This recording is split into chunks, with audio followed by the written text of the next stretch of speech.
Hello everyone, কেমন আছো সবাই? আমি আজকে আসলাম একটা ছোট্ট কারণের জন্য, যেটা হচ্ছে রিসেন্টলি বিহারের অনেক নিউজ তো তোমরা দেখতেই পাচ্ছ।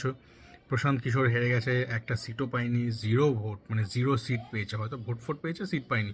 আচ্ছা যাই হোক, আরেকটা যেটা রিসেন্টলি নিউজ দেখলাম, বিহারের একটা বিয়ের অকেশনে নাকি রসগোল্লার জন্যে মারামারি লেগে গেছে। রসগোল্লা না সমোসা, আই থিঙ্ক। হ্যাঁ, কী অবস্থা যাতে। আরেকজন বলো তো, একজন খুব বিহারেরই একজন খুব মানে নামি দামি একজন নেতা বলেছে ডলার বাড়ছে তো কী আছে, এখন তো দেখেছো ডলার হচ্ছে অল টাইম হাইজ এগেনস্টে রুপি। রুপি এত উইক হয়ে গেছে, যার ফলে ডলারের দামটা বেড়ে গেছে ডলারের প্রতি পার রুপিতে।